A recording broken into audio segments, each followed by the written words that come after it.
हरि ओम श्री गणेशाय नमः। गौरी शंकराभ्यां नमः।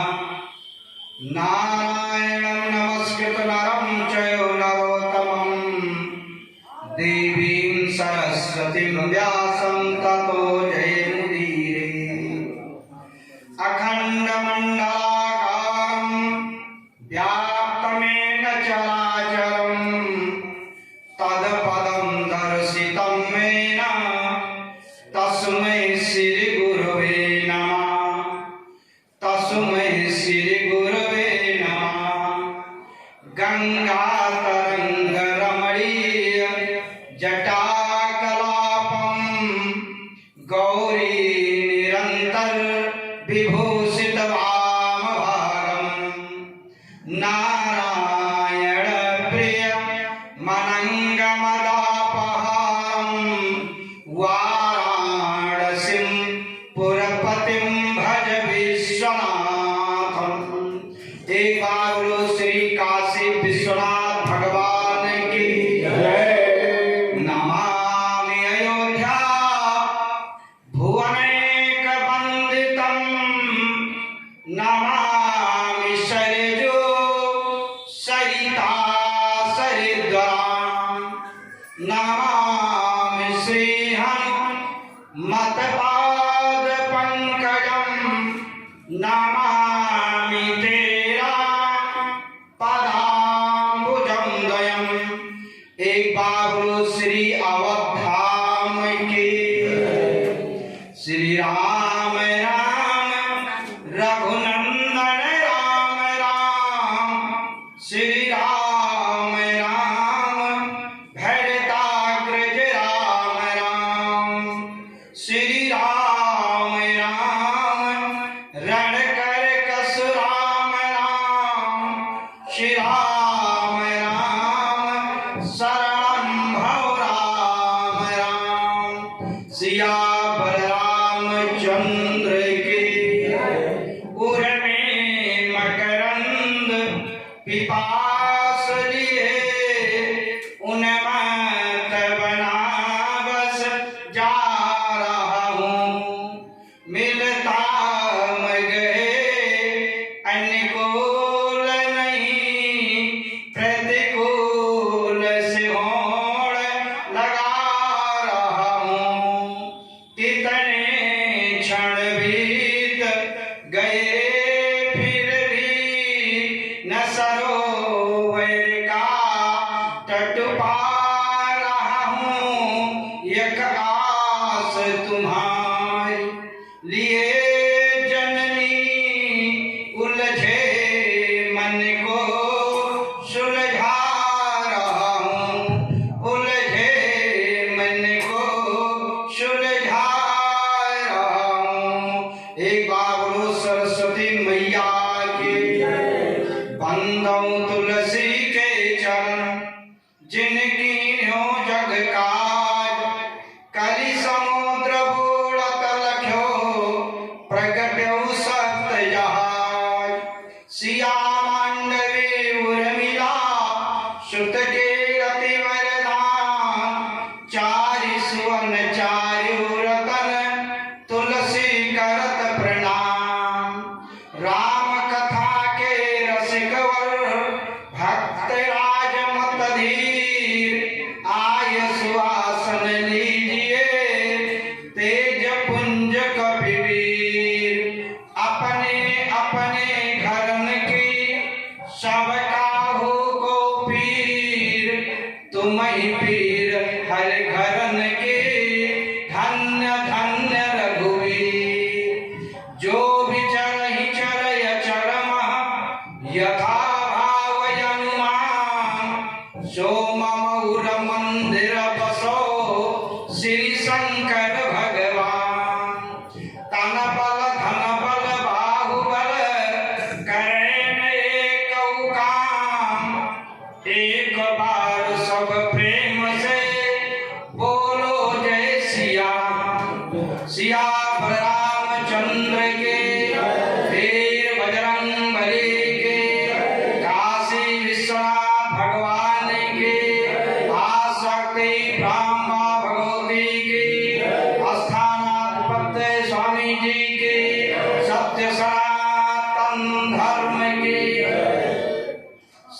उपस्थित धर्मानुरागी बड़भागी राम पदार्पित अनुरागी भक्तजन, सती सावित्री उर्मिला मांडवी के पवित्र चरित्रों का अवलोकन करने वाली शक्ति स्वरूपा माताओं बहनों, आज के संत मंडली परम पूज्य स्वामी जी महाराज एवं भगवान की कथा सुधा का रसपान करने वाले अनंत बलवान वीर बजरंगबली हनुमान जी, आदि जो भगवान श्री रामचंद्र जी गुरु और भूतभान भोलेनाथ, कथा सत्संग में आए हुए समझ बाल गोपाल एवं देवी देवतागण, जब भगवान की बहुत बड़ी कृपा इस जीव के ऊपर होती है, इस मानव के ऊपर होती है, तभी ऐसा पवित्र पावन सुहावन अवसर प्राप्त होता है।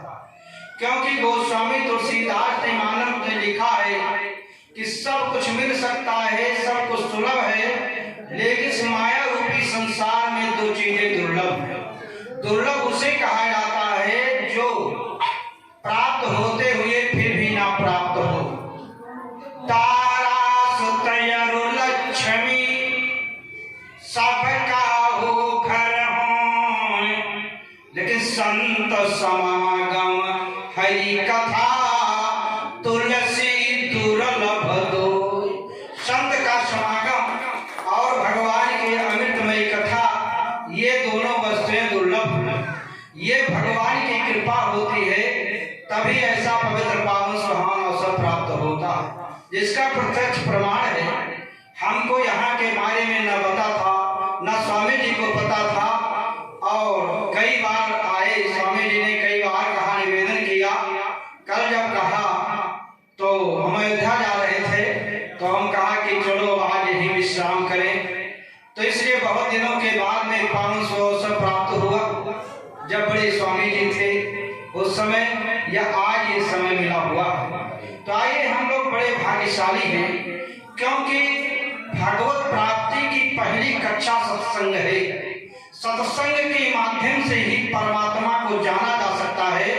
बाबा भोलेनाथ कैलाश पर्वत पर पार्वती से कहते हैं कि हे देवी पार्वती, कि गिरिजा संत समागम समन लाभ कछु आन।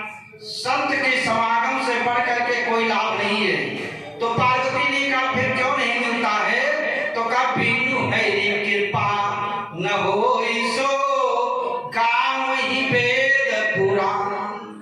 जब भगवान की कृपा होती है तब संत का समागम मिलता है, क्योंकि भगवत प्राप्ति की पहली कक्षा सत्संग है। बाबा भोलेनाथ पार्वती से कहते हैं कि बिनु सत्संग हरि कथा। जब आए हैं आप सत्संग में बैठे हैं, तभी तो भगवान की कथा मिल रही है। कि बिनु सत्संग हरि कथा अते ही बिन मोह न भाग। अमोह गए बिनु राम पद होय न दृढ़ अनुराग।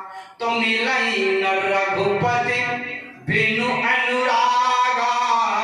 किए जोग जप ज्ञान विरागा। चाहे जितना जप कराओ, चाहे जितना जो कराओ, लेकिन जब तक अनुराग नहीं होगा तब तक परमात्मा का मिलन नहीं हो सकता है। और अनुराग कब पहुंचेगा? क्योंकि भगवान श्री राम लक्ष्मण जब सीता को खोजते खोजते शबरी के आश्रम पर पहुंचे, और शबरी ने निवेदन किया कि प्रभु, मैं तो एक अधम जात में पैदा हुई, अधम नारी हूँ, समाज से तिरस्कृत हूँ, तो मैं आपकी कैसे सेवा करूँ?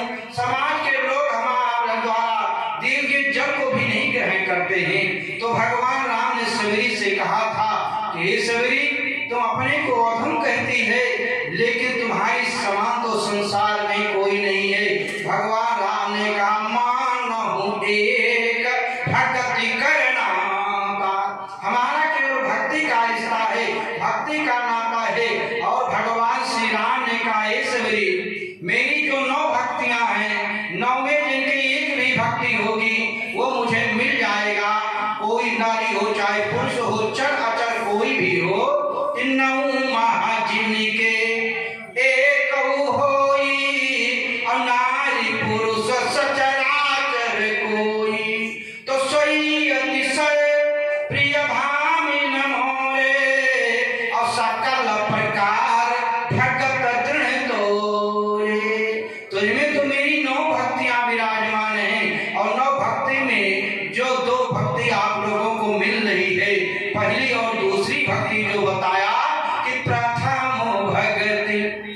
संतन कैरी संगा अदूसर रति मम कथा प्रसंगा। आप संत के सानिध्य में बैठे हुए, संत के द्वारा जो है आप लोग भगवान से जुड़े हुए हैं, इसलिए आप लोग परम भाग्यशाली हो। देखिए भगवान श्री राम ने सबरी को भामिन कहा, 2 बार भामिन कहा। मैं कहाँ जाऊं और कहा रघुपत भामिन बाता। भामिन, गजगामिन, कामिनी, ये सब काम विषय प्रश्न है, वाचक हैं। लखनलाल जी जीव हैं। लखनलाल ने कहा प्रभु आप पागल हो गए हो। भगवान राम ने कहा मैं पागल नहीं हूँ। सबरी की सुंदरता इस समय सबरी के समान कोई सुंदर है ही नहीं। लखनलाल ने कहा प्रभु बताइए 100 साल की बूढ़ी सबरी, इसके समान संसार में कोई सुंदर नहीं है, विश्व सुंदरी आपने कह दिया। भगवान राम ने कहा लखनलाल मैं पागल नहीं हूँ। सबरी की सुंदरता के आगे सीता की भी सुंदरता फीकी पड़ रही है। सुंदरता को सुंदर करे। लखनलाल ने कहा पागल नहीं महापागल हो गए हो। कहा माता जी कहा ये बूढ़ी सबरी कह रहे हो इससे भी सुंदर है। भगवान राम ने कहा लखनलाल मैं पागल नहीं हूँ। सीता की सुंदरता उसके तन से है और सबरी की सुंदरता मन से है। जिसका मन सुंदर होता है वो सुंदर होता है। इसलिए भगवान श्री राम ने सबरी को भामिन कहा।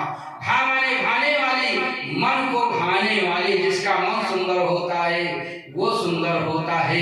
इसलिए भगवान ने जो परम कहा नीलगिरि पर्वत पर यही कथा कालभूषण जी गरुड़ को सुना रहे थे। जब गरुड़ को मोह हुआ तो कालभूषण जी के पास भोले बाबा ने भेजा। तो गरुड़ ने कालभूषण से पूछा कि हे नाथ ये बताइए कि सबसे बड़ा सुख क्या है, सबसे बड़ा दुख क्या है। कि बड़े दुख मैंने कवन सुख भाई और सोई संक्षेप कहाँ विचार। सबसे बड़ा सुख क्या है, सबसे बड़ा दुख क्या है। तो कालभूषण ने कहा कि संत मिलन समय सुख जग नाही। संत मिलन समय सुख जग नाही। नहीं दरिद्र समय दुख जग माही। संत के मिलन के बराबर कोई सुख नहीं है, दरिद्रता से बढ़कर के कोई दुख नहीं। एक समय की बात है कि देवर नारद के मन में इच्छा हुई प्रभु के दर्शन करने की। सोचा चलो क्षीर सागर में भगवान मिलेंगे, नहीं मिले। वैकुंठ में गए, नहीं मिले। प्रयागराज में कुंभ लगा था, चलो कुंभ में मिलेंगे, वहां गए, नहीं मिले। संत महात्मा के ऋषि मुनि के पास गए, नहीं मिले। तीर्थों में गए, नहीं मिले। जहां भगवान के रहने का साधन बताया जाता है सब छान डाला, लेकिन भगवान नहीं मिले। तब देवर्षि नारद जी उसी जगह पर दुखी होकर रोने लगे तो भगवान प्रकट हो गए। देवर नारद जी चरणों पर गिर पड़े। हे प्रभु हे बताइए अपना स्थायी पता बता दीजिए, जहाँ पर आपके दर्शन करने की इच्छा हो तो मैं वहाँ पहुँच जाऊँ। श्रीमद् भागवत महापुराण की कथा है। तो भगवान श्री हरि ने देवर्षि से कहा हे नारद अगर तुमको मेरे दर्शन की इच्छा होगी तो तुम वहीं पहुँच जाना, हमारा तुम्हारा मिलन हो जाएगा। भगवान ने नारद से कहा ना हम वसामि वैकुंठे, ना मैं क्षीर सागर में निवास करता हूँ, ना मैं वैकुंठ में निवास करता हूँ। का ना हम वसामि वैकुंठे योगी नाम हृदय न चा हम भक्ता यत्र गायन्ति तत्तिष्ठा नारदा। जहाँ पर मेरे भक्त बैठकर मेरी कथा को कहते अथवा सुनते हैं वहीं पर मैं पहुंच जाता हूँ। लेकिन संत का दर्शन कब होता है? संत का दर्शन जब 2 चीजें होंगी, 2 में 1 होंगी तभी होगा। कौन सी? पुण्य पुंज बिनु मिलै न संता। या तो आपकी पुण्य इकट्ठा होगी तो संत का दर्शन होगा, नहीं रौता जोगी बहता पानी उसकी तो कोई वो नहीं। लेकिन जो स्थानधारी संत हैं, अगर उनके पास आप दर्शन करने के लिए जाएं, स्थान पर पहुँचे, अगर भगवान की कृपा नहीं होगी तो वो भी नहीं मिलेंगे, कहीं चले जाएंगे। तो इसलिए पुण्य पुंज बिनु मिले न संता, एक नहीं, दो नहीं, हजार नहीं, लाख नहीं, जब करोड़ों जन्म की पुण्य जीव के पास इकट्ठा होती है तब उसे संत का दर्शन मिलता है, सत्संग मिलता है। कोटि जन्म के पुण्य जब होता ये कहीं संग, तब छूटे मन की व्यथा अभावे सत्संग, तब वो सत्संग में पहुंचता है। अथवा भगवान की कृपा, भगवान की दया, बिनु हरि कृपा मिले नहीं संता। या तो भगवान की कृपा होगी या पूरी होगी। भगवान कृपा कब करते हैं, प्रभु दया कब करते हैं, जब हम उनको याद करते हैं। जब आप याद करोगे तो जरूर कृपा करेंगे, और अगर याद को पलट दिया जाए तो दया हो जाता है। अगर आप याद शब्द को पलट दें, उलट दें, तो ये दया बन जाता है। जब हम प्रभु को याद करेंगे तो हमारे ऊपर जरूर दया करेंगे। इसलिए आइए सत्संग में बैठने के पहले अपने मन और वचन को जो शुद्ध कर लेना चाहिए। वो कब शुद्ध होगा, वो भगवान नाम के द्वारा शुद्ध होगा। इसलिए आइए दो बार परम पिता परमात्मा का नाम लिया जाए। जिस महामंत्र को बाबा भोलेनाथ जप कर काशी में शरीर छोड़ने वाले को मुक्ति प्रदान करते हैं, जिस महामंत्र को वीर बजरंगबली हनुमान जी ने जप करके प्रभु राम को अपने बस में कर लिया, वो महामंत्र क्या है? कि महामंत्र जपत महेशो अकाशी मुकुट हेतु उपदेशो, असुमिर पवन सुत पावन नामो, अपने बस कई राख्यो राम। वो पवित्र पावन प्रभु का नाम क्या है? कहाँ कहाँ लग नाम बढ़ाई, राम सकई नाम गुण गाई। कि दुई बार द्वारिका जाए, त्रिवेणी जाय तीन बार, और चार बार काशी गंगा अंग नहाए थे। 5 बार गया जाए, 6 बार नैमिषारण्य, और 7 बार पुष्कर मजाई के नहाए थे। रामनाथ जगन्नाथ बद्री केदारनाथ, 10 आश्रमें जाए, 10 बार नहाए थे। अजेते फल होत कोटि तीर्थ भ्रमण किए, और तेते फल होत एक राम नाम गाए थे।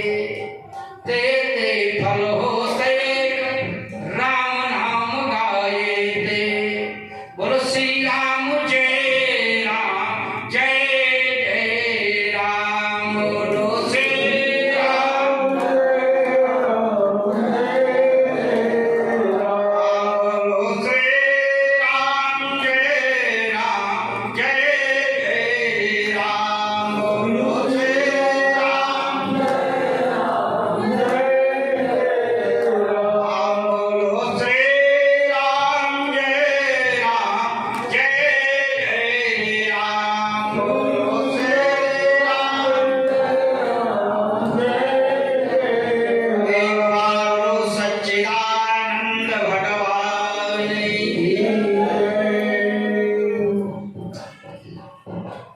गिरिजा प्रथम दक्ष गृह जाई, अक्का खल माध्य सती कहलाई। आज सती प्रांबा भगवती गिरिजा मैया अल जन्म में दक्ष प्रजापति की 7 कन्याओं में इन्होंने जन्म लिया, और इनका नाम वहां पर सती रहा। ये ज्ञान गंगा जो सत्संग रूपी गंगा आपके यहाँ स्वामी जी के आश्रम पर प्रवाहित हो रही है, इस ज्ञान गंगा में जिसने स्नान किया उस जीव का जो है कल्याण हुआ, और जिसने इसमें स्नान नहीं किया उसको नाना प्रकार का कष्ट उठाना पड़ा। एक ज्ञान गंगा है, सत्संग रूपी गंगा, और एक पाप मोचनी गंगा है, एक मोक्षदायिनी गंगा है। इस मोक्षदायिनी गंगा में स्नान करने से तुरंत फल मिल जाता। का उस गंगा में जाकर के स्नान करते हैं जो प्रयागराज हरिद्वार में बहती है। माघ के महीने में लोग गंगा स्नान करने के लिए जाते हैं मौनी अमावस्या के दौरान वहां, और 4 प्रकार से स्नान करते हैं। गंगा स्नान सरजू स्नान का फल कब होता है? जो आपने जाकर डुबकी लगा करके स्नान किया वो तो आपका शारीरिक स्नान हो गया, चाहे अपने घर स्नान करें चाहे किसी नदी में आपने स्नान किया। लेकिन अगर आप गंगा जाते हैं, सरजू जाते हैं, तो आप पाप मोचनी गंगा कब होंगी, आपके पाप का समन कब होगा? गोस्वामी तुलसीदास ने लिखा 4 प्रकार से स्नान करने का। आप शारीरिक स्नान कर लीजिए, इसके बाद में फिर आपको क्या करना है? कतरस पैरस मज्जन अरूपाना तो हरहि पाप का वेद पुराना। जब इसका 4 प्रकार से स्नान करोगे तब आपका पाप समन होगा। दरस, गंगा मैया सरजू मैया का आप दर्शन करें, हाथ जोड़ करके प्रणाम करें कि हमारे अंदर जो विचार हैं वो समाप्त हो जाएं। इसके बाद में परस, जल को स्पर्श करके माथे से लगाएं। इसके बाद में मज्जन, जल को लेकर के आप सिंचित करें। इसके बाद में पान, थोड़ा सा जल जो है पान कर लें। दरस पैरस मज्जन अरूपाना हरहि पाप का वेद पुराना। ऐसे वेद पुराणों का मत है कि पाप मोचनी गंगा में जाने से पाप समन हो जाता है। और जो दूसरी मोक्षदायिनी गंगा है जो इस समय प्रवाहित हो रही हैं, ये मोक्षदायिनी गंगा में कैसे स्नान करेंगे? तो कहा इसमें भी 4 प्रकार से स्नान किया जाता है, तब कल्याण होता है। कहा कैसे?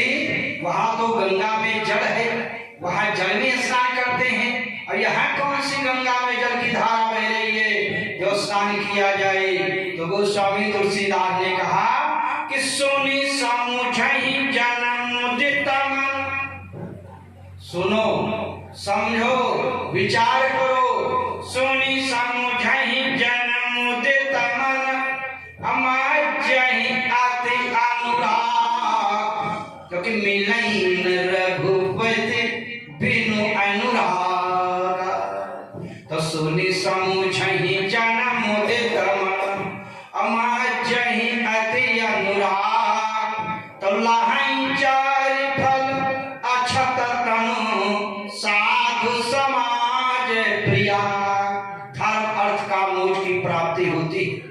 गोस्वामी तुलसीदास जी से भक्तों ने प्रश्न किया कि स्वामी जी ये बताओ, जो कैलाश पर मानस सरोवर है और तुम्हारे मानस रूपी सरोवर में कौन से सरोवर, ज्ञान गंगा और मोक्षदायिनी गंगा और पाप मोचनी गंगा, दोनों गंगा में कौन सी गंगा श्रेष्ठ है?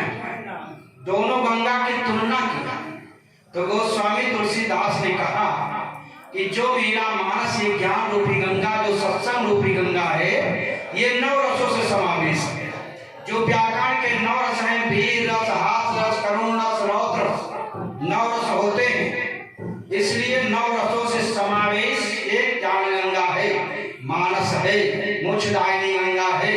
और वो गंगा जो है, जो पाप मोचनी गंगा है, भागीरथी गंगा है, उसमें एक रस है कि उसका जल मीठा का। यहाँ 9 रस हैं, रस एक वहाँ, यह पानी है संत की पानी नहीं है।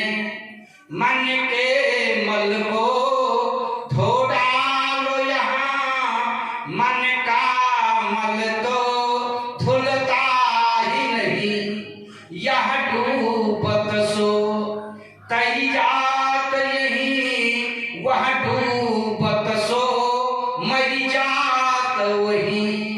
इस रात मानस से उस मान सरोवर की तुलना ही नहीं। तब भक्त ने कहा, स्वामी जी, कैलाश पर जो मानसरोवर है उसमें हंस निवास करते हैं, और तुम्हारे मानस रूपी सरोवर में कौन से हंस निवास करते हैं? तो गोस्वामी तुलसीदास ने कहा कि कैलाश पर जो मानसरोवर है उसमें हंस निवास करते हैं, तो मेरे मानस रूपी सरोवर में परमहंस निवास करते हैं।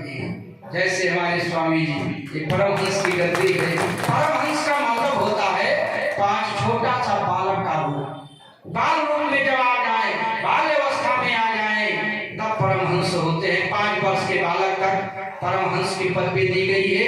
जो गुण, जो स्वभाव 5 वर्ष के बालक के अंदर होता है, वो स्वभाव जब आपके अंदर आ जाए तो आप परमहंस वृत्ति में हैं। हम सन्यासियों में सबसे बड़ी ऊंची परमहंस की ऊंची उपलब्धि होती है, इसलिए जो है परमहंस वहां पर निवास करते हैं। तो एक बार बोलो स्वामी परमहंस जी महाराज जी, एक बार बोलो सच्चिदानंद भगवान की। उसमें परमहंस निवास करते हैं। इस ज्ञान गंगा में स्नान करने से तुरंत फल मिल जाता है। मज्जन फल पे किए तत्काला काक होई मराला, कौआ कोयल हो जाती है, बगुला हंस हो जाता है। पार्वती ने कहा, मैं मान नहीं सकती, कौआ कोयल हो जाए, बगुला हंस हो जाए। तब बाबा भोलेनाथ ने कहा, ए पार्वती, ये मैं अकेले नहीं कह रहा हूँ, बल्कि 5 लोगों का मत है, और 5 लोग जिस बात को कह दें वो अकाट्य हो जाता है, पंच परमेश्वर माने जाते हैं। ये अकेले मैं नहीं कह रहा हूँ। पार्वती ने कहा, वो 5 कौन है? बाबा भोलेनाथ ने कहा, मैं बता रहा हूँ, तुम गिन लो। बाबा भोलेनाथ पार्वती से कहते हैं, पालनीक नारद खट जोनी, निज निज मुखन कही निज होनी। महावाल्मीकि, खट माने अगर ऋषि, जोनि माने जैमिन ऋषि, बाघ और नारद, और 5वां मैं। इन लोगों का मत है कि ज्ञान गंगा सत्संग रूपी गंगा में स्नान करने से तुरंत फल मिल जाता है। हे देवी पार्वती, इसके प्रमाण तुम स्वयं हो, क्योंकि जब तुम पहले जन्म में सती शरीर में थी, तो अगर इसी के आश्रम पर जा करके भगवान की कथा को नहीं सुना, सत्संग में नहीं सुना, इसलिए 4 चीजों का त्याग करना पड़ा। माता का त्याग करना पड़ा, पिता का त्याग करना पड़ा, शरीर का त्याग करना पड़ा, और पति का त्याग करना पड़ा। सती ने कौन सी गलती किया? केवल अगर इसी के आश्रम पर भगवान की कथा को नहीं सुना। और कथा सुनने के लिए जब चलती हैं, जब जीव परमात्मा के शरण में चलता है, भगवान की कथा में चलता है, भगवान खुशी हो जाते हैं और उनकी डिग्री बढ़ जाती है। जब सती कैलाश पर्वत से भोले बाबा से निवेदन करने के बाद में जब वहां से दक्षिण भाग में अगर इसी के आश्रम पर चढ़ी, तो सती को 9 अक्षरों से अलंकृत करते हुए देवी की डिग्री दे दिया। संघ सती जगत जननी भवानी, जगत की माता देवी सती जी जा रही हैं, देवी जी की डिग्री प्राप्त हुई।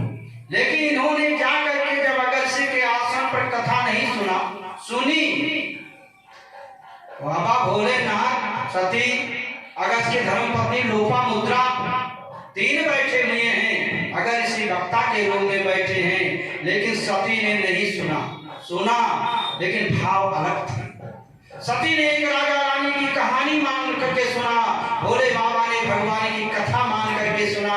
बोले भावना पाषाण को भगवान बना देती है, पत्थर में भगवान नहीं है, हमारे अंदर छिपी हुई भावना में ही भगवान है। चाहे जहां आप जाएं, और कर्म का फल नहीं होता है, बल्कि कर्म के पीछे छिपी हुई भावना का फल होता है। बाबा भोलेनाथ श्रोता के रूप में बैठे हैं, सती श्रोता के रूप में बैठी हैं। अगर इससे कथा कह रहे हैं, आप लोग इतने लोग बैठे हुए हो, सबके भाव अलग अलग हैं, और भाव के अनुसार फल मिलता है। इसलिए सती जी को अज्ञानता आ गई थी, क्योंकि अगर ऋषि ने बाबा भोलेनाथ और सती को दोनों को हाथ जोड़ करके प्रणाम किया था, वहीं पर सती के अंदर मोह हो गया कि इससे बड़े तुम मैं हूँ, ये मुझे क्या बताएंगे। उतने कारण उन्होंने कथा नहीं सुना। वीर बजरंगबली हनुमान जी ने जाकर के लंका को जलाया। अभी आप जाकर किसी के गांव को फूंक दो तो तुमको कोई देवता नहीं कहेगा, राक्षस की श्रेणी में गिने जाओगे। लेकिन हनुमान जी ने लंका को जलाया, लेकिन वहां के राक्षस क्या कह रहे हैं कि मैं जो कहा यह कभी नहीं होई, बानर रूप धरे सुर कोई देवता आया है बानर बनकर। जब फूंका लंका को तब देवता है। और कालनीम जो है आकर के सुंद का वेश बनाए हुए भगवान की कथा कह रहा था। कोई अपराध नहीं कर रहा था, कोई पाप नहीं कर रहा था, सर मंदिर बर्बाद बनाया, पटक कर मारा गया।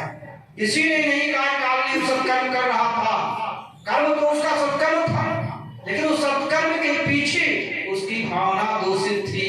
इसलिए भावना का फल होता है, भाव का फल होता है। अभी स्वामी जी सत्संग में बता रहे थे, मैंने सुना कि भाव स्वभाव प्रभाव, जैसा आपका भाव होगा स्वभाव आपका अपना भाव होगा, वैसा आपका प्रभाव होगा।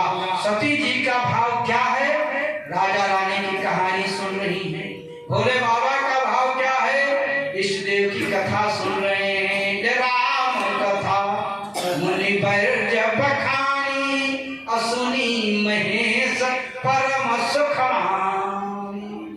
भोले बाबा ने सुना और सती जी ने सुना, लेकिन भाव अलग अलग है, क्योंकि भावना का फल होता है।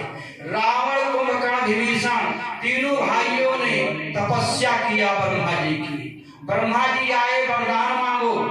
रावण से कहा क्या चाहते हो? लंकाधीश्वर रावण ने कहा मुझे सोना चाहिए। एवं रावण को सोना मिला, सोने की लंका मिली। कुंभकर्ण के पास पहुंचे, तुम क्या चाहते हो? कुंभकर्ण ने कहा हमारे बड़े भैया ने क्या मांगा? कहा सोना। तो कहा उनसे कम तपस्या थोड़ो किया, हमको भी सोना चाहिए। ब्रह्मा जी ने कहा एवं मस्त। कुंभकर्ण को भी सोना मिला, 6 महीने सोना एक दिन चलना। विभीषण के पास पहुंचे, पुत्र वरदान मांगो। विभीषण ने कहा हमारे दोनों भाइयों ने क्या मांगा? कहा सोना। कहा हमको भी सोना चाहिए। विभीषण को भक्ति रूपी सोना देना। इसलिए पात्रता पात्र के अनुसार होती है। सती जी का भाव अलग है, भोले बाबा का भाव अलग है। और कथा न सुनने का फल क्या हुआ? उधर से संग सती जग जननी भवानी और भोले बाबा को संग उठाई अक्षरों से अलंकृत किया, और इनको 9 अक्षरों से देवी जी जा रहे हैं। और कथा न सुनने और सुनने का फल क्या हुआ? भोले बाबा के उठाई अक्षर शंभु थे, वो त्रिपुरारी हो गई। तुरंत दूनी डिग्री हो गई 5 अक्षर। मुनि सन पिता मांग त्रिपुरारी। और सती संग सती जग जननी भवानी, जगत की माता देवी सती जी जा रही हैं। भोले बाबा के साथ परिचय दिया, लेकिन कथा भाव अलग होने के कारण सती जी का परिचय भोले बाबा से नहीं कराया। क्या? जैसे आप अपनी धर्म पत्नी के साथ अगर जा रहे हैं और आपकी धर्म पत्नी साथ हैं, तो बताओ पति का परिचय चलेगा पति, लेकिन भोले बाबा साथ में हैं, लेकिन भोले बाबा का परिचय लौटे समय नहीं हुआ, बल्कि उनके पिता का देकर के परिचय दे रहे हैं। मुनि सन पिता मांग त्रिपुरारी, अचले भवन संग दक्ष कुमारी। दक्ष की पुत्री जा रही है, साथ में अपने पति के। भोले बाबा के साथ में सती हैं, परिचय भोले बाबा के साथ देना चाहिए कि सब भोले बाबा की धर्म पत्नी जा रही हैं। क्योंकि जब कथा सुनने के लिए आ रही थी, तो एक बार त्रेता युग में ही शंभु गए कुंभ सिपाही, संग सती जग जननी भवानी। भोले बाबा के साथ सती जी की अर्धांगिनी के रूप में परिचय दिया, लेकिन वहां से जब चली तब ये नहीं कहा भोले बाबा का परिचय दिया। मुनिसन विदा मांग त्रिपुरारी, और साथ में कौन है? दक्ष कुमारी, दक्ष की पुत्री जा रही है। डिग्री समाप्त हो गई। भोले बाबा का और सती जी का वही समय चलो वियोग हो गया। और जाकर के भाइयों का त्याग करना पड़ा, माता का त्याग करना पड़ा, पिता का त्याग करना पड़ा, शरीर का त्याग करना पड़ा, पति का त्याग करना पड़ा। क्यों? क्योंकि उन्होंने ज्ञान गंगा सत्संग रूपी गंगा में स्नान नहीं किया। लंकाधीश रावण सीता जी को त्रिशूलमान पर बैठा करके लंकापुरी में ले गया, अशोक पेड़ के नीचे अशोक वाटिका में बैठा दिया कि सीता अपने पति के विरह में दुखी हैं और अशोक पेड़ के नीचे रहेंगी, इनका दुख समाप्त हो जाएगा। अनंत बलवंत वीर बजरंगबली हनुमान जी जब लंकापुरी में पहुंचे, अशोक वाटिका में पहुंचे, तो माता सीता को किस रूप में देखा? कृष्ण शीश जटाय कटेरी और जपत हृदय रघुपति गुण श्रेष्ठ। शरीर दुबला पतला हो गया है, बालों में जटाएं भर गई हैं, राम राम का जप कर रही, भगवान के नाम का जप कर रही हैं। लेकिन वीर बजरंगबली हनुमान जी ने देखा माता सीता को कि निज पद नयन दिए मन, राम कमल पदलीन, परम दुखी भाव पवन सुत, देख जानकी दीन। सीता जी को ऐसी दीन अवस्था में, दुखी अवस्था में देखकर अनंत बलवान वीर बजरंगबली हनुमान जी बहुत दुखी हुए। हनुमान जी ने सोचा कि माता जी मेरी प्रभु का नाम स्मरण कर रही हैं, चिंतन कर रही हैं, उनके चरणों में अपने चरण को देख रही हैं, ध्यान भी उन्हीं में लगा हुआ है, लेकिन इनका दुख नहीं समाप्त हो रहा। इसलिए वीर बजरंगबली हनुमान जी ने माता के दुख को समाप्त करने के लिए, लंकापुरी में कोई मंच नहीं था, अशोक पेड़ के ऊपर हनुमान जी बैठे हैं, नीचे माता जी बैठी हैं, भगवान की कथा सुनाना शुरू कर दिया। और जैसे कथा सुनाना शुरू किया, सीता जी का सारा दुख समाप्त हो गया। रामचंद्र गुण पर नहीं लागा, और सुनत सीता कर दुख भागा। तो कथा जो है व्यथा को समाप्त कर देती है। जहाँ पर व्यथा है वहाँ कथा नहीं है, और जहाँ कथा है वहाँ व्यथा नहीं। क्यों? जहाँ राम तहाँ काम नहीं, और जहाँ काम नहीं राम, और तुलसी दोनों की रहें रवि रजनी इकट्ठा। सूर्य और रात्रि एक जगह नहीं रह सकते हैं, उसी प्रकार से कामना और जो है राम नहीं रह सकते हैं। क्योंकि महाराज मन और शत्रुपा तपोवस्त्री ने सारण में 27,000 वर्ष तक तपस्या किया। 10,000 वर्ष तक एक पैर के बल खड़े होकर के तपस्या किया, तब भगवान का दर्शन हुआ। और उन्हीं के पुत्र उत्तानपाद को तो रात दे करके गए थे, और उत्तानपाद के पुत्र यानी महाराज मन के पोता, उसने 5 वर्ष में अवस्था में 6 महीने में भगवान को प्राप्त कर लिया।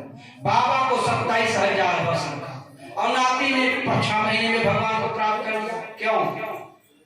बाबा को 27,000 वर्ष और नाती 6 महीने में भगवान को प्राप्त कर लिया। क्यों? क्योंकि महाराज मन और शत्रुपा संसार का सुख भोगते हुए कोई भी ऐसा सुख नहीं, सांसारिक सुख जो उन्हें न मिला हो, सब कुछ था। उत्तानपाद ऐसे पुत्र, ध्रुव ऐसा नाती, और देवहूति आकुति प्रसूति ऐसी कन्या, जिनके यहाँ स्वयं देवी रूप में आई हो। इतना बड़ा सब कुछ होते हुए और रात का त्याग करके जंगल में गए। इसलिए मन को स्वच्छ करने में, मन को साफ करने में 27,000 वर्ष लग गया। और 5 वर्ष का बालक जो है निर्विकारी होता है, उसके अंदर किसी प्रकार का प्रेम नहीं होता है। और मन कब निर्मल होगा? काम क्रोध मद लोभ नाथ नरक के पंथ, और सब परिहर रघुवीर ही, भजऊ भजई जय संत। तब वो संत होता है। काम क्रोध मद लोभ ये जब समाप्त हो जाए तब मन निर्मल होगा। 5 वर्ष के बालक के अंदर न काम होता है, कोई कामना होती है, न लोभ होता है, न मोह होता है, न घमंड होता है, उसका मन निर्मल होता है।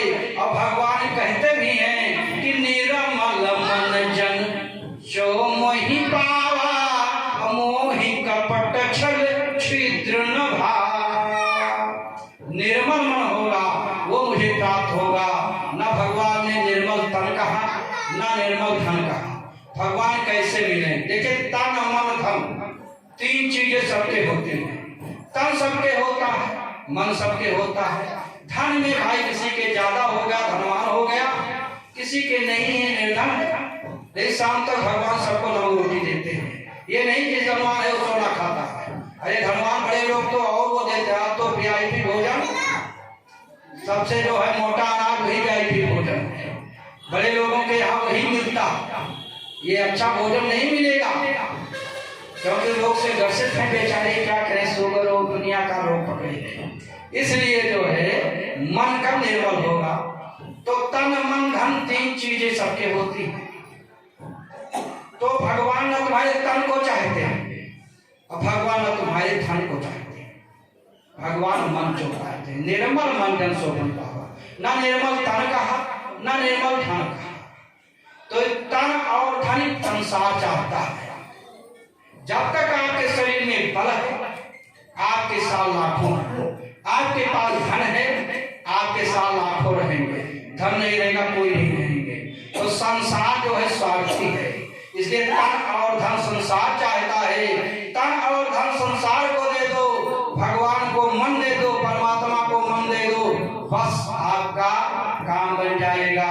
तन और धन संसार को दे दो और मन भगवान को दे दो, क्योंकि निर्मल मन जन सो मोहि पावा। मोहि कपट छल छिद्र न भावा। गोसाउल कबीर दास ने लिखा भी है कि माला फेर चुप भया, फिरा मन का फेर, कर का डाल दो, मन का फेर। केवल मन को फेरना है। जो मन संसार में लगाए हो उसको परमात्मा में लगा दो। जितना प्रेम संसार से करते हो उतना प्रेम परमात्मा में कर लो। यानी या तो भगवान के हो जाओ या भगवान को अपना बनाओ। हे प्रभु, मैं कुछ नहीं कर रहा हूँ, सब आप कर रहे हैं। तो चाहे अच्छा हो चाहे वैर बुरा हो, हानि लाभ आ जाए हो। भाई जब कब कष्ट होता है, जब बन जाता है तो कहते हैं सब हमने बनाया। बिगड़ जाता है तो कहते हैं भगवान बिगाड़ दिए। नहीं तो कहीं नहीं की। कहीं क्या कहती है भरलाल जी से जब आते हैं कि तात बात में सकल समान। सारी बात मैंने बना लिया, 16 आना में 12 आना बना लिया और मलखारा ने बहुत बड़ा सहयोग किया। तात बात में सकल समाई और भय सहाय मंथरा बिचारी। लेकिन कछुक काज विध बीच बिगाड़ो। लेकिन विधाता ने बिगाड़ दिया कि महाराज परलोक चले गए। बनाया जैसे, अगर बनाने वाले बनो तो बिगाड़े वाले भी बनो। हमने एक घर बनाया है, बिगाड़ दिया, कोई कष्ट नहीं, बनाया बिगाड़ दिया। पेड़ लगाया कटा दिया, कोई बात नहीं। लेकिन अब बनाने वाले तुम बनते हो तो बिगाड़ने वाले दूसरे कौन होते हैं? और अगर बिगाड़ने वाले दूसरे हैं तो उन्हीं के ऊपर सोच दो कि ये उनका बनाया हुआ है, जैसी इच्छा वैसा करें।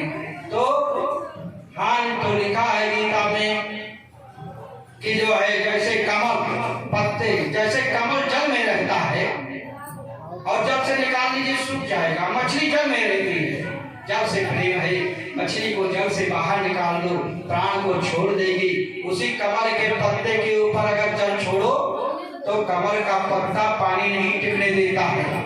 इसलिए संसार में रहो, लेकिन संसारी न बनो। सबकी सेवा करो, लेकिन अपना मान करके मत करो। आसक्ति का त्याग करके आप काम करेंगे, आपको कोई कष्ट नहीं होगा। इसे निर्मल मन जन सो मोहि पावा, मोहि कपट छल छिद्र न भावा। इसलिए जो सीता अशोक वाटिका में अपना शरीर छोड़ने के लिए तैयार हैं, त्रिष्ठा से अग्नि मांगती हैं, अशोक पेड़ से अग्नि मांगती हैं, उन सीता का शरीर नहीं छूटा। क्यों? क्योंकि वीर बजरंगबली हनुमान जी के द्वारा उन्हें सत्संग मिल गया, कथा मिल गई, इसलिए सीता जी के प्राण बच गए। और सती जी अपने पिता दक्ष के यहाँ कनखल में शरीर छोड़ने के लिए नहीं गई थी, यज्ञ देखने के लिए गई थी। माता मिलेंगी, बहनें मिलेंगी, यज्ञ देखूंगी, लेकिन जाकर के शरीर का त्याग करना पड़ा। 4 चीजों का त्याग करना पड़ा, माता का त्याग करना पड़ा, पिता का त्याग करना पड़ा, हड्डी का त्याग करना पड़ा, शरीर का त्याग करना पड़ा। क्यों? क्योंकि अगर इसी के आश्रम पर उन्होंने इस ज्ञान गंगा सत्संग रूपी गंगा में भगवान की कथा को नहीं सुना, इसलिए मज्जन फल फेंकिए तत्काला काक होई पिक पको मराला। कौआ कोयल हो जाएगी, बगुला हंस हो जाएगा, लेकिन कब? जब अपने स्वभाव को बदलोगे तब। स्वभाव बदल दोगे तो प्रभाव बन जाएगा। आप जैसा स्वभाव है, अगर आप झगड़ेलू हैं और झगड़ा करना बंद कर दें, क्रोध करना बंद कर दें, तो आपका स्वभाव बदल दिया तो आपका प्रभाव बदल जाएगा। जो आप थे वो नहीं रह जा पाओगे। लेकिन सती ने अपने पिता दक्ष के कानखल में जब अपने शरीर का त्याग किया, तो सती ने अंतिम समय में शरीर को त्याग करते हुए भगवान श्री हरि से निवेदन करते हुए यही भाव से शरीर त्याग किया कि सती मरत हरि सन बर मांगा, कि जन्म जन्म शिव पद अनुरागा। क्यों? क्योंकि मिलई न रघुपति बिनु अनुरागा। सती ने जन्म जन्म शिव पद अनुरागा। भगवान श्री हरि से दो चीजें मांगा। सती ने दो बार जन्म लिखा है ना। शिव माने कल्याणकारी, साधारण आप जब जानते हैं शिव माने कल्याणकारी। शिव और शंकर में अंतर है। जहाँ पर भोलेनाथ शांति मुद्रा में बैठे हैं वो शिव स्वरूप है, और जहाँ भोलेनाथ का भयंकर रूप है वो शंकर रूप है। इसलिए शिव माने शांति रूप। सती ने भगवान श्री हरि से निवेदन करते हुए दो चीजें मांगा कि अगला जब मेरा जन्म हो तो भोले बाबा का जो है सानिध्य मिले, और मुझे पिता जो मिले वो शांत स्वभाव के मिले। क्योंकि दक्ष जो है क्रोधी स्वभाव थे, दक्ष के कारण सती जी का शरीर तोड़ा, इसलिए जन्म जन्म शिव पद अनुरागा। गीता में भगवान श्री कृष्ण ने अर्जुन से कहा है कि ही पार्थ अंतकाले चामामे अस्मन्ता कलेवर। ये जीवात्मा अंत समय में जिस चीज का चिंतन करते हुए शरीर छोड़ता है, दूसरे जन्म में उसको वही शरीर मिलता है। इसलिए सती ने अपने शरीर का त्याग करते हुए यही कि भोले बाबा का मुझे जो है प्रेम मिले, भोले बाबा का सानिध्य मिले, इसलिए वही देवी सती दूसरे जन्म में राजा हिमांचल के यहाँ जाकर के पुत्री रूप में जो है उन्होंने जन्म लिया। यही कारण जननी पार्वती तनु पाई। और पार्वती के रूप में हुई पर्वत की पुत्री उमा। इस प्रकार से उनके तमाम जो है नाम हुए। इसके बाद में फिर भोले बाबा और पार्वती का विवाह। भोले बाबा देवी पार्वती को लेकर के कैलाश पर्वत पर पहुंचे, बरगद के पेड़ के नीचे बैठ गए। देवी पार्वती को कौन सा आसन दिया? बाम भागयासन हरदीना। भोले बाबा ने पार्वती को अपने बाएं बैठाया। तब पार्वती ने आंख उठा करके ऊपर देखा, एक आश्चर्य देखा कि भोले बाबा के सिर पर एक नारी बैठी है। तब पार्वती ने सिर पर बैठी हुई नारी से कहा कि तुम सिर पर क्यों बैठी हो, नीचे उतरो। ये नारियों के बैठने का स्थान नहीं जो पुरुषों के सिर पर बैठी है, नीचे उतरो। तब सिर पर बैठी उस नारी ने कहा तुम मुझसे क्यों तू मैं करती है? एक नारी तू है जो बाएं बैठी है, एक नारी मैं हूँ जो सिर पर बैठी हूँ। जिसने तुमको अपने बाएं बैठाया है उसने मुझको सिर पर बैठाया है। तो ये बैठाने वाले से पूछो कि मुझको सिर पर क्यों बैठाया, तुमको बाएं क्यों बैठाया? तब पार्वती ने सिर पर भोले बाबा से निवेदन किया, हे भोलेनाथ, जो ये नारी सिर पर बैठाए हुए हो इसको नीचे उतारो। ये पुरुषों की मर्यादा नहीं है कि नारी को सिर पर बैठावें, और नारियों को भी पुरुषों के सिर पर नहीं बैठना चाहिए। तब पार्वती ने भोले बाबा से निवेदन किया कि हे भोलेनाथ, ये कौन है? भोले बाबा ने ने कहा ये धन्य है, ये गंगा है, का चाहे जो है इनको नीचे उतारो। भोले बाबा ने कहा ये देवी पार्वती, ये लोग कल्याण की भावना से ये धराधाम पर आई और जो इनमें स्नान करते हैं उनके पापों को सहन कर देती हैं। ये पाप मोचनी गंगा है, इसलिए ऐसे लोग कल्याण की भावना को रखने वाले को मैं सिर पर सम्मान देता हूँ, अपने से ऊंचा सम्मान देता हूँ। और भगवान राम परोपकार करने वाले को, लोग कल्याण की भावना रखने वाले को कौन सा सम्मान देते हैं? उपकार बसा जिनके मन में उनके परमेश्वर पाय कहे, वह भैरव भूषण भूतल का सब लोग उसे सुखदायक है। फल जाई धरे जिसके कर में, उसके सुत चारि सहायक हैं। सब भांति बनी खगनायक की, सुतयाज बने रघुनायक हैं। भगवान श्री राम ने गिरिराज जटायु को पिता के समान सम्मान दिया, अपने पिता के समान उनको दर्जा दिया कि धैर्य धैर्य में खे गए अमीश भोगी, गति दीनी जो जाय चेक जोगी।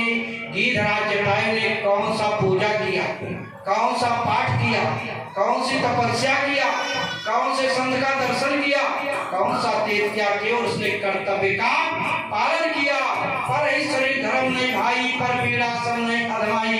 रावण के अत्याचार के सामने कोई बोलने वाला नहीं था। जिस समय लंकाधीश्वर रावण सीता को पुष्पमान बैठाए हुए आकाश मार्ग से लिए जा रहा था, उस समय सीता रोते हुए जो है विलाप करते हुए जा रही हैं और उन सीता के विलाप को सब लोगों ने सुना। सीता कर विलाप सुन भारी, अभय चराचर जीव दुखार। चराचर जितने जीव हैं सब दुखी हो गए।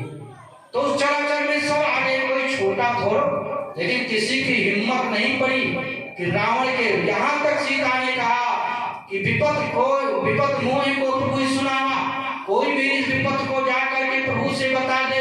लेकिन वो भी सूचना देने की हिम्मत नहीं पड़ी, क्योंकि आज सीता को लंकाधीश्वर रावण ले जा रहा है।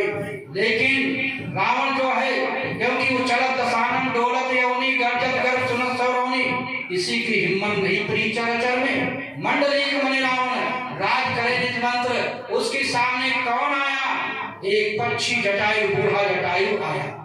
और अगर किसी ने रावण को मूर्ख कहा है तो जटायु ने कहा, रे खरठाल रहे हो कि मोही, अरे दुष्ट तू कहाँ जा रहा है? रावण ने आज पहली बार मूर्ख शब्द सुना है, बाकी किसी की हिम्मत नहीं। देवता तो उसके यहाँ हाथ जोड़े हुए नौकरी कर रहे हैं। आज मूर्ख कहने वाला केवल एक पक्षी जटायु है। क्यों? और यहाँ का कि रावण से बराबर लड़ा और सीता को रावण से छुड़ा करके लेकर के आया, क्योंकि जटायु का जो है मनोबल ऊंचा है, उसका चरित्र ऊंचा है। और रावण का चरित्र गिर गया है। ये चरित्र अगर गिर गया तो वो वही रावण सीता हरण करने के लिए जाता है। चलत दशानन डोलत अवनी गर्जत गर्भ सुनत सौरौनी। जब तक रावण का चरित्र वह ऊंचा था, चारों सब दिशाओं को जीत लिया। मंडलीक मणि रावण राज करे निज मंत्र। वही रावण जब गलत काम करने के लिए जाता है, चोरी करने के लिए जाता है, जिन्हें कुपंथ पग तेज खगेशा और रहमते जतन बुद्धि बल लेसा, सो दस शीस स्वान की नाई, अहिता बुत चितई चला भरियाई। जैसे कुत्ता घर में जाता है, इधर उधर देखता है, वही लंकाधीश्वर रावण आज गलत काम करने जा रहा है, इसलिए उसका मनोबल टूट गया है। जटायु अपने चरित्र के बल पर जो है आज रावण से वो लिया, रावण को ऐसे शब्दों का प्रयोग किया। आज भगवान राम कह रहे हैं इसमें इसका कोई उन्हें मेरा कोई वो नहीं है जो मेरे लोक को पाया, मेरी गति को सारूप्य मुक्ति को जटायु ने पाया है। ईद दे तज धैर्य धर है रूपा भूष भूषण भौपट बीज अनूपा श्याम गांध विशाल भुजचारी सांवला रोग चतुर्भुज रोग धारण किए हुए सारूप मुक्ति को प्राप्त किया। क्यों? क्योंकि जटायु ने कर्म किया था। भगवान राम वैसे संत की बात होती, गोस्वामी तुलसीदास जी की बात होती, किसी की बात होती तो मैं नहीं मानता।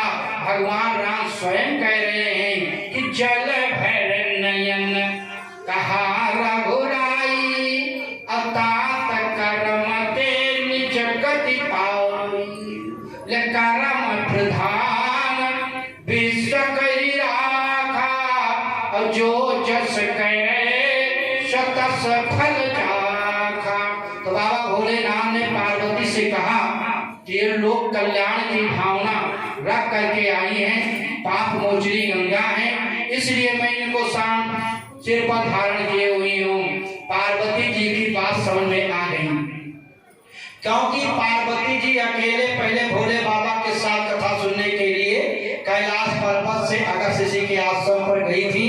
कथा अकेले नहीं सुनना चाहिए, इसलिए सत्यनारायण पर कथा कोई भी कथा होती है, परंपरा है कि टोला मोहल्ला में कहलवा दिया जाता है, आवे यहाँ आवे तो उनका काम है, अकेले कथा नहीं सुनना चाहिए। क्योंकि सती जी भुक्त भोगी थी और भोले बाबा के निवेदन करने पर कथा सुनने के लिए कैलाश पर्वत से अगस्त्य के आश्रम पर नासिक पंचवटी में पहुंची थी और वहां पर कथा नहीं सुना।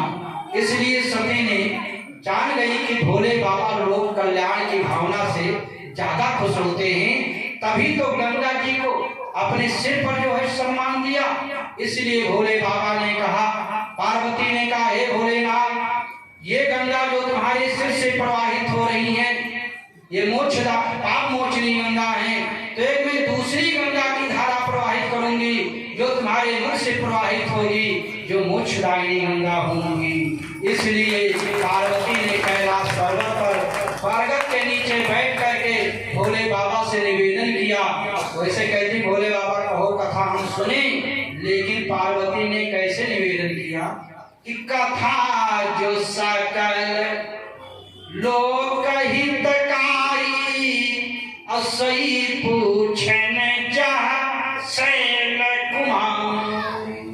हे राम, जो लोक कल्याण की भावना की कथा है वही मुझे सुनावे।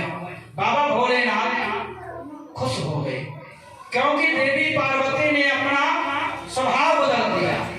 जब सती शरीर में थी तब भोले बाबा से निवेदन किया था, हे भोलेनाथ, मुझे जो है प्रभु के कथा को सुनाने के लिए ले चलिए।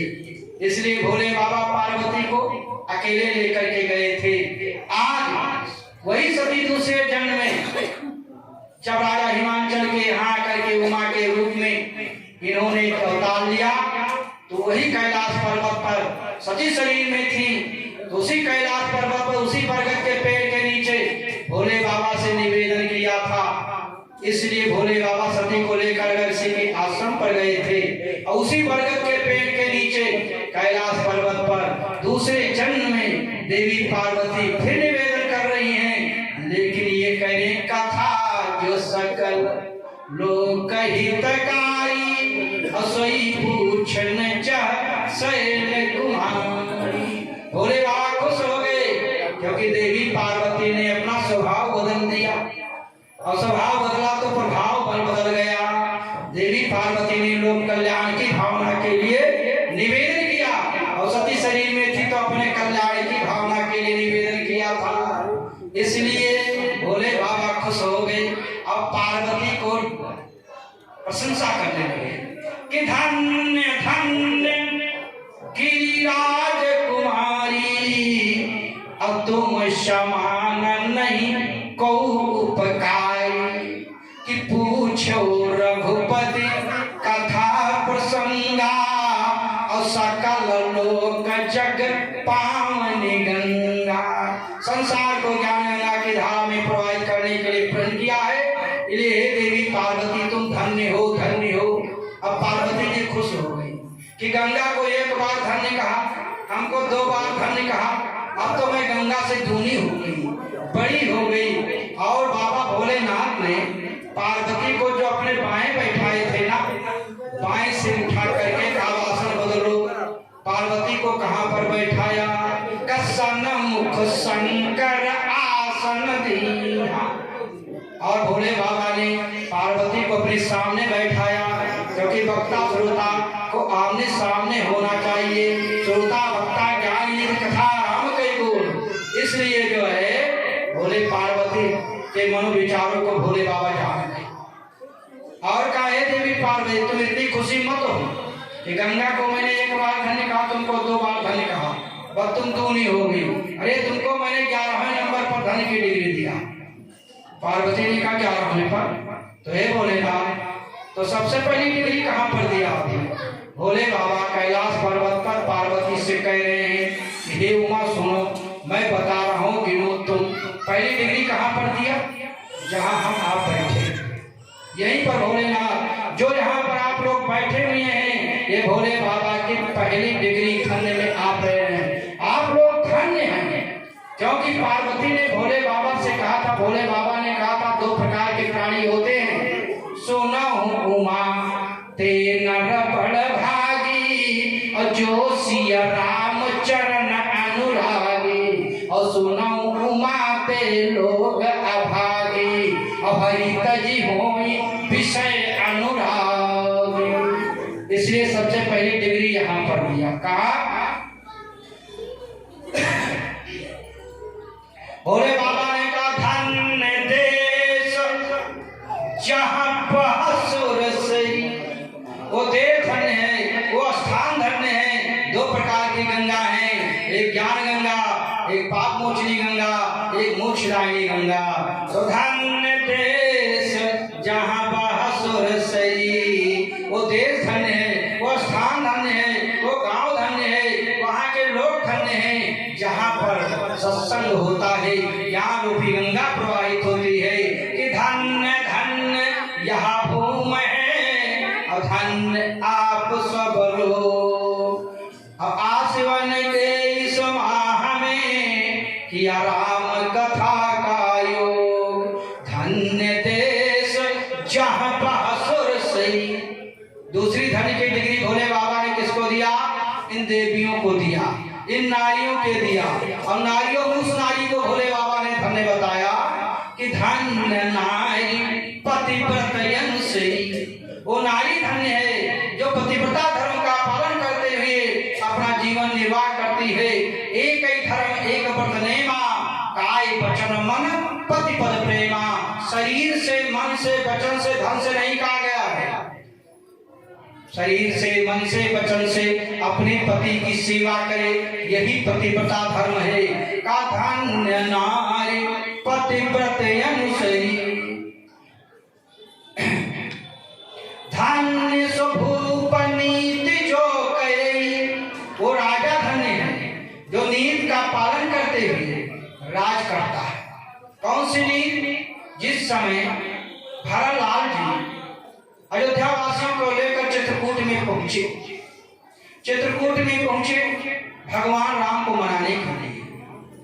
और भगवान राम ने जो है, भरतलाल ने कहा प्रभु मेरी 3 शर्त, आशा है कि 3 में एक आप जरूर मुझे जो है मेरी बात को मानोगे। भगवान राम ने समझा 3 बात 3 तरह की होगी, उसमें भरत कह सकते हैं एक बात ये भी हो जाएगी कि आप यहाँ से अयोध्या चले जाए, लेकिन 3 चीजें मांगा, तीनों ये कर हुआ। सानुज पठिए मोहि बन की जय सबई सनात, न तरु फेरी है बंधु दो नाथ चलो मई साथ, और न तरु जाए बन 3 भाई, अपहु रही सिय सहित रघुराई। तब भगवान राम धर्म संकट में पड़ गए, वचन दिए थे। प्रभुराम ने कहा ठीक है भरत, मैं अयोध्या का राज ले रहा हूँ, एक चरण पादुका तुमको दे रहा हूँ, इसको रख करके मेरा निमित्त मान करके और आयुष्मान करके राज करना। भरतलाल ने कहा भैया मैं राज क्या करूंगा, 14 वर्ष नहीं, मैं 1 दिन भी नहीं कर पाऊंगा, क्योंकि गुरुकुल में गुरु जी के यहाँ सारी शिक्षा तो चारों भाइयों के साथ साथ में हुई, लेकिन जब राजनीति पढ़ने की बारी आई तो पिताजी ने राजनीति पढ़ने के लिए केवल आपको भेजा। इसलिए मैं राजनीति नहीं जानता, मैं राज क्या करूंगा, सातल नहीं तो भाई। तो भगवान राम ने भरत से बताया, कहा ये भरत चलो, हमने जो गुरु जी से राजनीति सीखा है, आओ मैं तुम्हें बताए देता हूँ। मात्र एक जो है दोहे के अंदर भगवान राम ने भरत को राजनीति बता दिया। और राजनीति क्या है कि मुखिया मुख सो चाहिए, खान पान कहुए, पालई पोसई सकल अंग, तुलसी सहित विवेक, राज धर्म बस यत नहीं सोई। मुख से खाते हो और शरीर को ये भेजता रहता है, उसी प्रकार से राजा के सामने पूरी प्रजा पुत्रोत्तर होती है। इसलिए वो राजनीति राजधर्म का पालन करते हुए जो राजा राज करता है वो भोले बाबा के धन की डिग्री में आता है। धन्य स्वभूप नीति जो करे। और ब्राह्मणों में जगत गुरु ब्राह्मणों में उस ब्राह्मण को भोले बाबा ने धन्य बताया कि धन्य सुत जो निज धर्म न करे। वो ब्राह्मण धन्य है जो अपने वो पालन करते हुए और जो है अपना जीवन निर्वाह करता है। धन में भोले बाबा ने उस धन को धन्य बताया। सो धन धन्य प्रथम गति जाति। वो धन धन्य है जिसकी पहली गति होती है। धन की पहली गति है दान, दूसरा है भोग और तीसरा है नाम।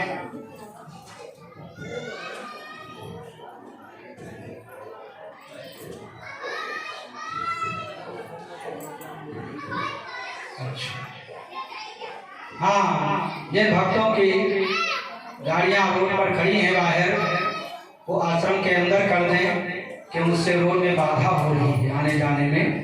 अगर कोई वहाँ बाहर खड़े किए हैं तो यहाँ पर श्याम रामचंद्र के। तो कहा सो धन धन्य प्रथम गति जाति। धन की तीन गति होती है। पहली गति है दान, दूसरा है भोग और तीसरा है नाश। तो जो पहली गति है वो भोले बाबा के धन की डिग्री में आती है। जो लोग आप लोग यहाँ सहयोग कर रहे हैं ये धन की डिग्री में है। सो धन धन प्रथम गति जागी। और भोले बाबा ने 24 घंटे में उस समय की बुद्धि को धन्य बताया। धन्य पुण्य मति रति सही भागी। जब व्यक्ति के अंदर सत्कर्म करने का विचार बनता है, सत्कर्म होता है, उस समय की बुद्धि को भोले बाबा ने धन्य बताया। 24 घंटे में कौन से क्षण को, कौन से समय को धन्य बताया? जो आप लोग बैठे हुए हो, जो आप यहाँ पर बैठे हुए हो, आप लोग भोले बाबा के धन्य की डिग्री में इस समय बैठे हैं। कि धन्य घई सोई जब सत्संगा। वो समय धन्य होता है जब जीव को सत्संग प्राप्त होता है। और धन्य जन्म भगति अभंगा। वो ब्राह्मण धन्य है जिसकी अभंग धन्य होती है। नवी धन्य की डिग्री भोले बाबा ने उस कुल को दिया। इसो कुल धन्य उमा सुन, जगत पूज सुपनीर, श्री रघुवीर परायण, जहि नर उपज बिनी। वो कुल धन्य हो जाता है जिस कुल में भगवत भक्त पैदा होता है। अगर पुत्री भगवान की भक्त हुई तो 21 पीढ़ी तारती है। पुत्र भगवान का भक्त हुआ तो 7 पीढ़ी तर जाती है।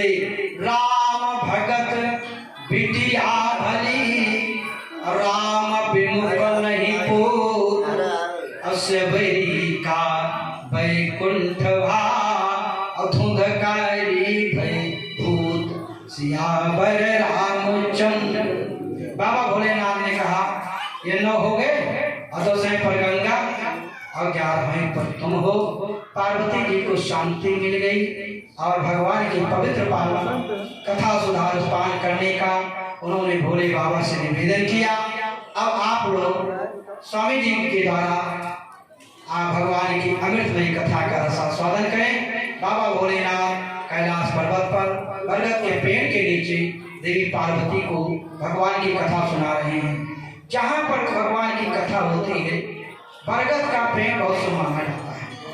अगर नीलगिरी पर्वत पर काकभूषण जी गरुड़ को सुना रहे हैं वो भी बरगद का पेड़ है। तीसरा प्रयाग में जागरी भरद्वाज जी को सुना रहे हैं वो भी बरगद का पेड़ है। और जो सुखदेव जी ने महाराज परीक्षित को श्रीमद् भागवत महापुराण की कथा सुनाया पावन सुखसार नामक स्थान पर गंगा के तट पर मुजफ्फरनगर जिले में, वो भी बरगद के पेड़ के नीचे है। इसलिए बरगद का पेड़ बहुत पवित्र माना जाता है। अब स्वामी जी के द्वारा आप लोग भगवान की अमृतमय कथा का आस्वादन करें। 2 बार प्रभु का नाम लें, पवित्र पावन प्रभु का नाम। सीताराम वंदना राधे श्याम वंदना, सीताराम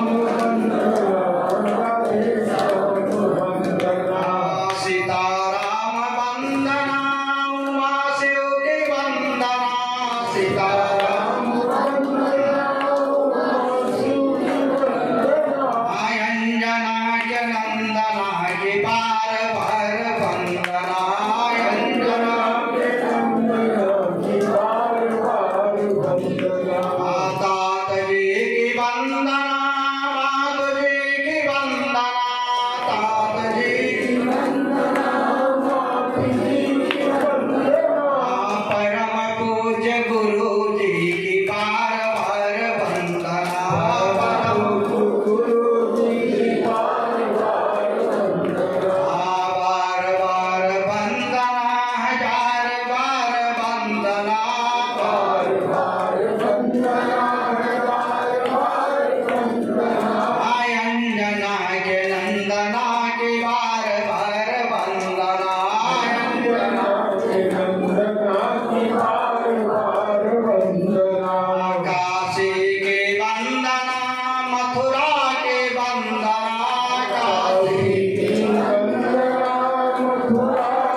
कष्ट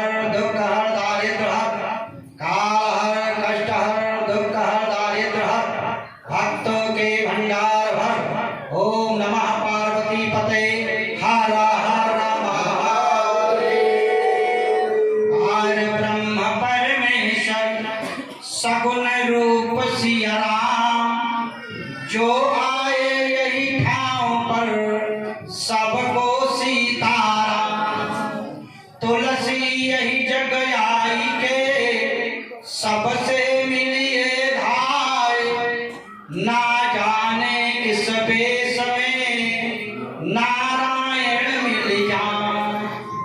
तुलसी यही जग आई के कर लीजिए दो काम, देवे को टुकड़ा भला लेवे को हरि नाम।